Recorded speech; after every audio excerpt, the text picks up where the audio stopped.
मित्रों नमस्कार। आपका हमारे YouTube चैनल सोच बदलो देश तुम्हारा है पर स्वागत है। मनुष्य जैसा सोचता है जीवन वैसा नहीं होता है।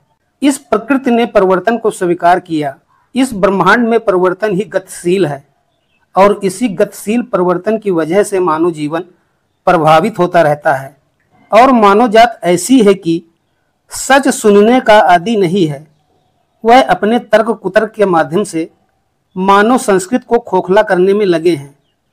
मानव संस्कृति कितनी पुरानी है इसका अनुभव शायद उनको कभी नहीं हुआ है। वह तो सिर्फ बौद्ध, पारसी, ईसाई और मुस्लिम के फेरे में पड़े हैं, जबकि ये सभी संप्रदाय मानव की वैदिक संस्कृति के बाद की ही उपज हैं। वैदिक संस्कृत काल कितना पुराना है यह तो हम भी नहीं बता सकते, लेकिन मोटा मोटा ये जान ले कि सतयुग 17,28,000 वर्ष, त्रेता 12,96,000 वर्ष, द्वापर 8,64,000 वर्ष और कलयुग 4,32,000, यानी चारों युग के वर्षों का योग 43,20,000 वर्ष होता है। इसे चतुर्युग कहते हैं। ऐसे ही 27 चतुर्युग मानव संस्कृति के बीत चुके हैं और 28वां चतुर्युग चल रहा है। यह चतुर्युग भी आखिरी है। इसमें अभी कलयुग के 4,27,000 वर्ष बाकी हैं। तो मोटा मोटा हम ये मान ले कि एक चतुर्युग यानी 43,20,000 होता है और 28वां चतुर्युग चल रहा है। तो 43,20,000 को 28 से गुणा करने पर 12,09,60,000 वर्ष होता है। इसमें से अगर 4,27,000 कलयुग के घटा दे तो 12,05,33,000 वर्ष बचता है। अब यही 12,05,33,000 वर्ष मानव की सचेतन अवस्था थी, जिसको वैदिक संस्कृति काल कहते हैं, जबकि मानव की उत्पत्ति इस पृथ्वी पर 3 अरब वर्ष पहले हो गई थी। तो आप इसी बात से विचार कर सकते हैं कि इस पृथ्वी पर मानव 2.5 से 3 अरब वर्ष तक केवल जंगली जानवरों की भांति ही जीवन जिया करते थे। लेकिन इसके बाद मानव के बुद्धि जीन्स में विकास हुए और मानव ने कुछ अलग तरह का जीवन अन्य जीवों की भांति कहीं अच्छा जीने लगे। सर्वप्रथम भेड़ पाला, फिर कृषि कार्य किया, बाद में बड़े जानवर गाय, भैंस, घोड़ा, हाथी, ऊंट और गधा पाला। इन्हीं सब की वजह से मानव जीवन में काफी परिवर्तन आया और मानव जीवन की इसी संस्कृत शैली को वैदिक संस्कृति काल कहा गया। यह वैदिक संस्कृति काल 12 करोड़ वर्षों तक चला। इसी काल में वेदों की ऋचाओं को श्रुति या स्मृति के माध्यम से सुने या सुनाए जाते थे। इसी वैदिक संस्कृति काल में विज्ञान काफी फूला और फला। इस काल में बहुत भयंकर युद्ध देव, दानव और मानव के बीच हुए। इन युद्धों में राम रावण युद्ध और महाभारत का युद्ध सर्वविदित है। इन दोनों युद्धों से मानव सभ्यता की संस्कृति को काफी क्षति पहुंची थी। माया सभ्यता, मेसोपोटामिया सभ्यता, सरस्वती सिंधु सभ्यता, हड़प्पा की सभ्यता और सिंधु घाटी की सभ्यता, ऐसे न जाने कितनी सभ्यताएं हैं जिसका पता कर पाना असंभव है। इन्हीं सब सभ्यताओं के पतन के बाद वैदिक संस्कृति काल का पतन हो जाता है। दोबारा बचे कुचे मानवों ने अपनी अपनी विचारधारा के अनुसार संप्रदाय खड़े किए। महाभारत के युद्ध के 1000 वर्ष बीतने के बाद यहूदी संप्रदाय आया।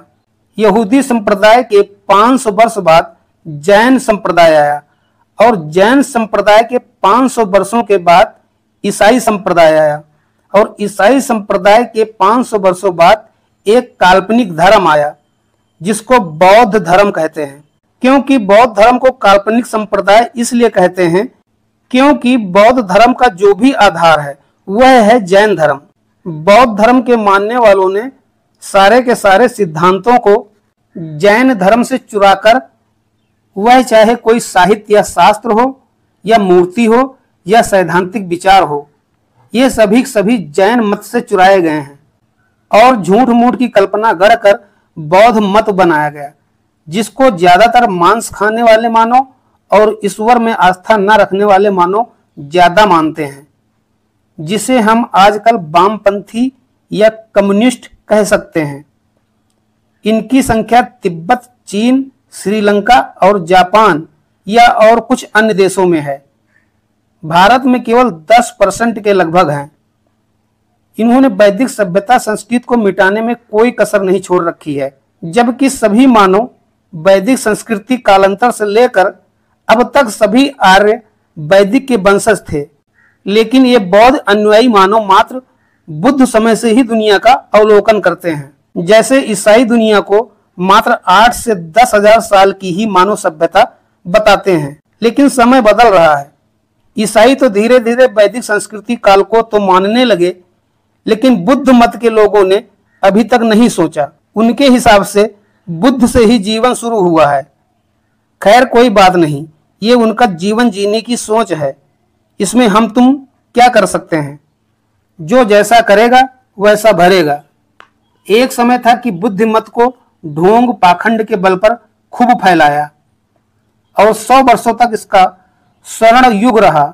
लेकिन कुछ सनातनी ऐसे राजा हुए कि भारत से बुद्ध मत को खत्म करके ही दम लिया। वही आजकल फिर हो रहा है।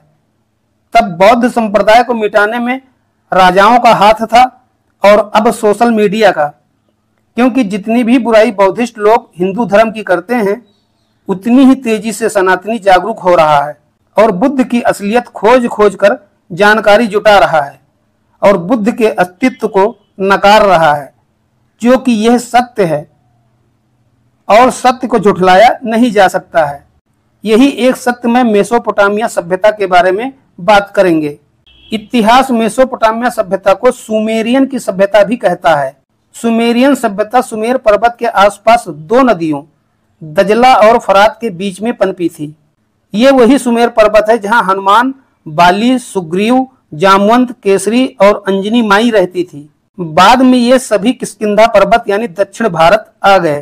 तो इसका मतलब मेसोपोटामिया सभ्यता के 15 लाख वर्ष से पहले हमारे पूर्वज सुमेर पर्वत पर रहते थे और वैदिक संस्कृति का उस समय अस्तित्व था। लेकिन राम रावण युद्ध के बाद यह स्थान काफी खाली हो गया। बाद में दोबारा वैदिक आर्यों ने मेसोपोटामिया सभ्यता बसाई, जो महाभारत युद्ध में समाप्त हो गई। लेकिन इतिहासकारों का कहना है कि सुमेरियन सभ्यता यानी मेसोपोटामिया की सभ्यता के लोग बहुदेववाद की पूजा करते थे। एक मंदिर होता था जिसके चारों ओर बस्तियां बनाकर मानव समाज रहा करता था और इनका पेशा मुख्यतः भेड़ पालन और कृषि कार्य था। इस सभ्यता के मानव केवल वैदिक संस्कृति को ही मानते थे। लेकिन महाभारत युद्ध होने की वजह से इस सभ्यता का भी अंत हो गया। बाद में बचे कुचे मानव ने फिर से बस्तियां बनाई और मानव सभ्यता का विकास किया। धीरे धीरे मानव पूरे यूरोप में फैल गया। इसी यूरोप में एक ग्रीक साम्राज्य का उदय होता है, जिसको रोमन साम्राज्य या यूनानी साम्राज्य कह सकते हैं। इन सभी साम्राज्य के लोगों के देवता अपोलो थे। अपोलो एक वैदिक आर्य गडरिया था, लेकिन वह चिकित्सक की विधियां जानता था। इस अपोलो के चिकित्सा से जो मानव बच जाते थे, उससे वह भगवान या एपिला कहा करते थे। एपिला क्यों कहते थे, इसके पीछे तर्क यह है कि एपिला शब्द को ग्रीक या रोमन साम्राज्य के लोग भेड़शाला वाला कहते थे। इसी भेड़शाला वाले एपिला से अपोलो शब्द बन गया। आज भी चिकित्सक को भगवान कहा जाता है। तो उस समय एक भेड़ पालने वाला आर्य मानव अगर किसी सांप काटे हुए मानव को बचाता था तो इसके बदले उसे भगवान का दर्जा दिया जाता था, तो कोई बड़ी बात नहीं थी। अपोलो का एक पुत्र भी था, एस्क्लेपियस नाम था उसका।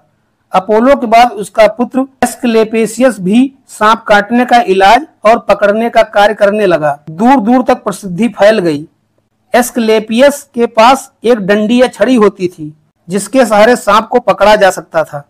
जब भी एस्क्लेपियस डंडे के द्वारा किसी भी सांप को पकड़ता तो गुस्से में सांप उस डंडे में लिपट जाता था। ग्रीक में कई साम्राज्य आए और गए, लेकिन बाप बेटे यानी अपोलो और एस्क्लेपियस की प्रसिद्धि कम नहीं हुई। आने वाले साम्राज्य के पीढ़ियों के चिकित्सकीय लोगों ने एस्क्लेपियस को अपना आइकन मान लिया और अपोलो को देवता। आज भी यूनान में चिकित्सक के सिंबल के तौर पर इसे इस्तेमाल किया जाता है। इसी सिंबल को एस्क्लेपियस सिंबल कहा जाता है। यह है हमारा वैदिक आर्य गणरियों का गौरव। वीडियो कैसी लगी कमेंट्स जरूर करें। अगर वीडियो अच्छी लगी हुई हो तो लाइक, शेयर और सब्सक्राइब जरूर करें। वीडियो देखने के लिए धन्यवाद। हर हर महादेव। जय श्री राधे कृष्णा, जय श्री राम।